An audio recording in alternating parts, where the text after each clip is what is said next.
Ladies and gentlemen, we welcome you once again to the fourth round of Women's World Team Chess Championship in Astana, and our guest today is international arbiter from Australia, Anastasia Sorokina. And today she's been an arbiter on one of the key matches where Russia played against China. 6 months ago, World Chess Olympiad was held in Istanbul, and Anastasia was also the arbiter of the match Russia against China. And first question to Anastasia is to compare these two matches. What was the result that time, and what's your general impression about those two?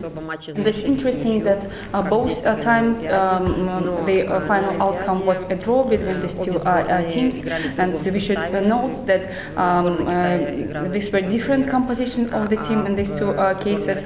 On the Olympic, Chinese team was represented by the current world chess champion, and Russia was represented by sisters Kansitseva, and the pressure was very high, maybe because I was the arbiter on the match. Anastasia, you are not only the international arbiter but also the international chess master, and you're of course watching the games. Can you share with us about your impressions on the games?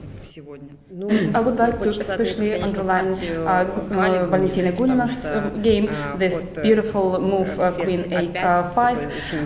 It was a decisive move in the game, and Gunina, by the way, is an outstanding player, so positive, always smiling. It's hard for me to imagine how she could concentrate with such a good personality.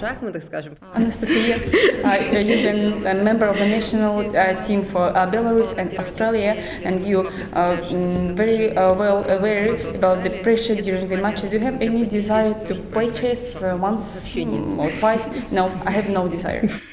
And FIDE has recently established the Commission for Dress Code, and what's your attitude to this commission, and what's about the dress code on this tournament?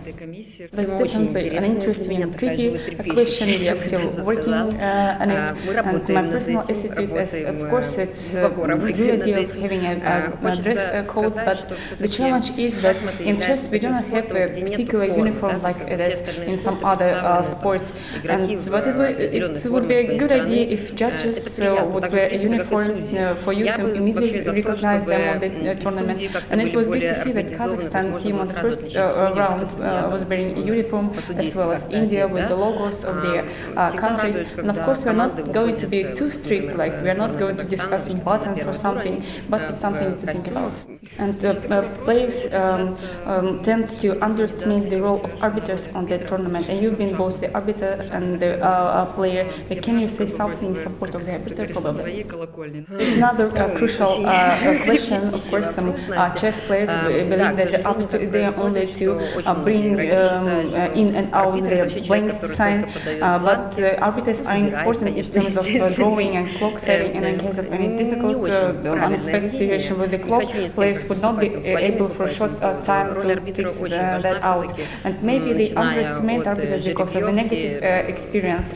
Maybe in some critical situations, arbiters intervene into the game where the players believe it shouldn't be done. But we have the arbiters committee, we have appeal committee and rules for the arbiter, and really they're playing on a very high level. So please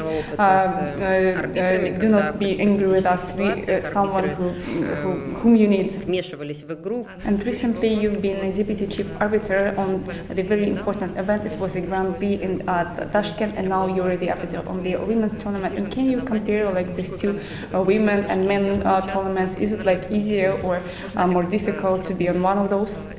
Men, because you know they are quite tolerant about draw is a draw, it's okay, draw and let's go home. But in women's chess we see more tension. They fight till the very end, and they tend to have longer games. So in this part it's easier to deal with the men. You have mentioned some arbiter-related critical situations, and can you recall from your experience what kind of difficult situations did you have and how did you deal with them? Yeah, of course, in my experience. I had some critical situations that led behind the scene, but I can say that usually these challenges are related to the time travels of chess players. And my last question to you, are you planning to be the arbiter of some other events in the nearest future to make the whole community of journalists and chess players be enjoying your presence? Of course, it would be very good to be the arbiter on Grand Prix in the nearest future, and I hope to go to Tromsø. But speaking about this month, I'm going to take my daughter and visit my relatives who live on the sea shore, and that's something that I wait for very much. Thank you for being with us at the press conference, and wish you all the success and all the best. Спасибо.